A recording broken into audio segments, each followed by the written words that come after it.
Programme फ़ायदे की बात में कहेंगे आपको खुशामदीद। मैं हूं ताहा सिद्दीकी। आजकल हम लोग ये एक नई चीज़ सुन रहे हैं दोबारा से कि अमरीका और यूरोपीय ममालिक में तेज़ी से माली बहरान, एक माशी बहरान फैलता जा रहा है, शिद्दत इख्तियार कर रहा है, जिसकी वजह से हम देख रहे हैं कि काफ़ी जो ममालिक हैं दुनिया में ज़रा दबाव में आते जा रहे हैं, चाहे वो चीन हो, चाहे वो हिंदुस्तान हो।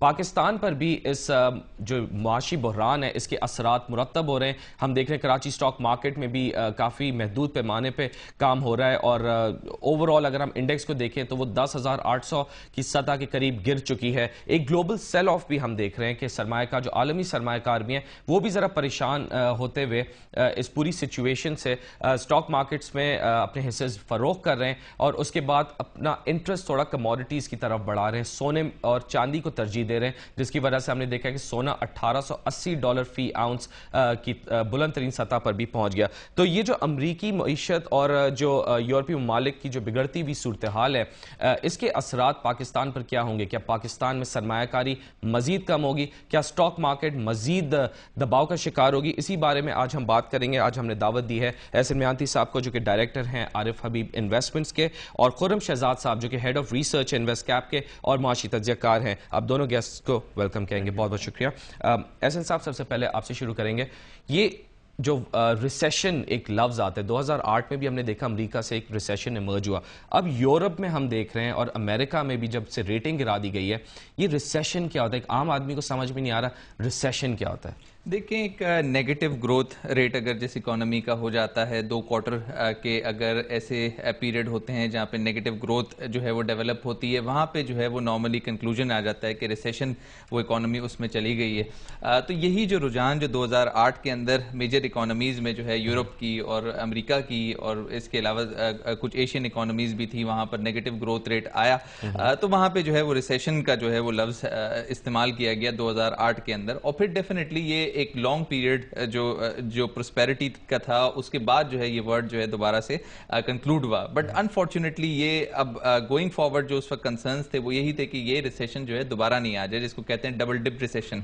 तो आई थिंक कि ये डबल डिप रिसेशन का जो पीरियड है या जो इसकी एक्सपेक्टेशंस हैं, उससे इन्वेस्टर्स के फियर दोबारा जो है वो डेवलप हुए हैं 2008 के बाद। अच्छा, जो नेगेटिव ग्रोथ आपने बोली कि नेगेटिव ग्रोथ आती है तो फिर रिसेशन का उसको नाम दे दिया जाए, नेगेटिव ग्रोथ कैसे आती है? जो आपका जीडीपी होता है, कंपनी का जो कंट्री का आउटपुट होता है, वो आउटपुट की जो क्वांटम होता है, इंक्रीज का जो क्वांटम होता है वो नेगेटिव हो जाता है। उसमें इंक्रीज जो है वो आना कम हो जाता है और वो जो आउटपुट उसके लिए नेसेसरी होता है एम्प्लॉयमेंट को क्रिएट करने के लिए, वहाँ पे जो है वो उसकी एक्सेलेंस के लिए, टेक्नोलॉजिकल एडवांस के लिए, वहाँ पे सारी चीज़ें जो हैं वो नेगेटिविटी की तरफ चली जाती हैं, जिसके बाद डेफिनेटली जो फॉरेन इन्वेस्टर्स उस इकोनॉमी में होते हैं वो प्रेफर करते हैं कि वो उस इकोनॉमी से निकल जाएं। उसकी करेंसी पे भी डैमेज आता है, उसकी एम्प्लॉयमेंट लेवल, उसकी जो सोशल एक्टिविटीज़ होती हैं उस पर भी उसका खर्च पड़ता है, बजट डेफिसिट आउट होते हैं। तो ये सारी चीज़ें जो हैं वो डेफिनेटली इकोनॉमिक एनवायरनमेंट को इनकन्वीनियंट करती हैं और वहाँ से फिर जो है पैसा निकल के जहाँ से पैसा आया होता है उस तरफ दोबारा चले जाता है। यानी कि इन्वेस्टर्स जो हैं वो प्रेफर करते हैं कि उस इकोनॉमी से निकल जाए। यही इफेक्ट जो है हम देख रहे हैं कि अमेरिकन एंड यूरोपियन इकोनॉमीज में आ रहा है कि जहाँ पे फॉरेन इन्वेस्टर्स थे, जापान था, चाइना था, वो सारे इस वक्त जो है वो कंसर्न है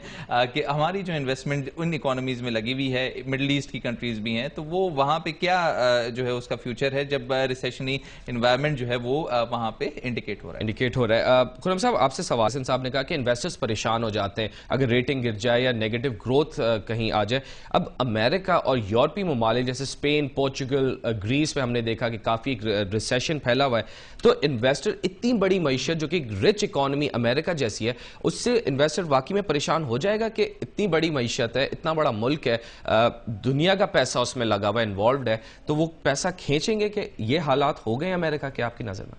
देखिए, डेफिनेटली एक इन्वेस्टर ये चाहता है कि किसी भी इकोनॉमी में जो है वो अगर इन्वेस्ट करे तो वहाँ ग्रोथ आए। यानी कि अगर मैं किसी भी इकोनॉमी में, फॉर एग्जांपल मैं अगर 1 लाख रुपए पाकिस्तान में लगा रहा हूँ और मैं एक्सपेक्ट कर रहा हूँ कि जी कम से कम मुझे 20% जो है यहाँ पे रिटर्न मिले, यानी कि 1,20,000 रुपये मुझे by the end of this year जो है वो मिल जाए, और मैं ये देखता हूँ कि यहाँ पे प्रॉस्पेरिटी कितनी है, यानी कि यहाँ पे डिमांड कितनी है, यहाँ पे जो इकोनॉमी है, यहाँ जो चीज़ें बन रही हैं वो किस हद तक ग्रो कर रही हैं, यानी कि उनकी डिमांड कितनी है, यहाँ पे कंजम्पशन पावर कितनी है, यहाँ पे लोग किस तरह से स्टैंडर्ड ऑफ लिविंग क्या है, इन्फ्लेशन रेट क्या है, यानी कि महंगाई कितनी है या नहीं है। तो ये सब चीज़ें मिलाकर देखी जाती हैं कि जी मैं यहाँ इन्वेस्ट करता हूँ तो मुझे कितना रिटर्न जो है वो मिल सकता है, मैक्स या मिनिमम कितना रिटर्न मिल सकता है, मैक्सिमम तो स्काई इज लिमिट। तो इस तरह से अगर आप डेवलप्ड इकोनॉमीज की बात करें, फॉर एग्जांपल यूरोप और यूएस, ये दो बड़े रीजन्स हैं जहां पे पिछले 100 साल 150 साल में बहुत ग्रोथ हुई है, मैक्सिमम ग्रोथ हुई है। और अब जो जाकर जो ग्रोथ का नंबर है, यानी कि जो प्रोडक्शंस वहाँ होती हैं, जो वहाँ एक्सपेंशंस होती हैं, वो सिंगल डिजिट में है। और बिल्कुल ये कह लें कि 1.5% 2% ग्रोथ होती है, और हार्डली अब तो ये भी नहीं रही है। उसकी वजह ये है कि एक तो डेवलप होने का जो फेज था वो काफी ज्यादा जो है वो जाता है। देखिए एक साइकिल होता है किसी भी इंडस्ट्री का, किसी भी इकोनॉमी का, तो पहले वो पायनियर होता है, उसके बाद एक ग्रोथ फेज होता है, फिर वो डेवलप स्टैग्नेशन या आप ये कहें कि डिक्लाइन होता है। तो ये इस वक्त मैच्योरिटी का फेज है जो डेवलप्ड इकोनॉमीज है, वहां पे ग्रोथ नहीं है। आप देखें पिछले एक साल में $75 बिलियन एशिया पैसिफिक में आए, $75 बिलियन जैन टू डेट अगर आप देखें, जिसमें से $25 बिलियन निकल भी चुके हैं अगस्त के महीने में। क्योंकि मसला ये हुआ कि डेवलप्ड इकोनॉमीज में एक तो ग्रोथ नहीं है, और वहां पे जो डॉलर है बहुत सस्ता मिल रहा है, यानी कि हार्डली 1% पे भी नहीं है।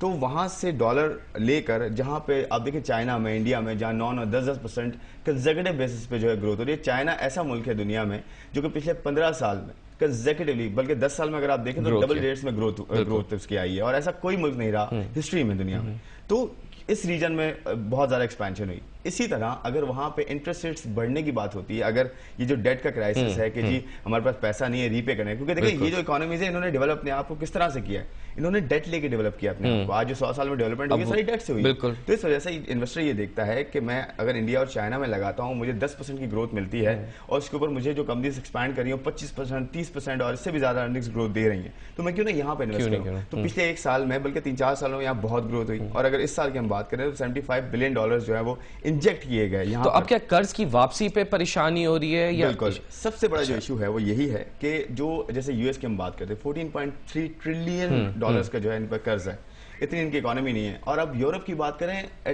कुछ स्टेट्स ऐसे हैं जिनके 1000% ऑफ जीडीपी, यानी कि अगर मैं 10 रुपए बना रहा हूं तो उसका मैं एक तकरीबन 10,000 रुपए या उससे भी ज्यादा का मैं कर्जदार हूं, तो रीपेमेंट जो है एबिलिटी बहुत कम हो गई है।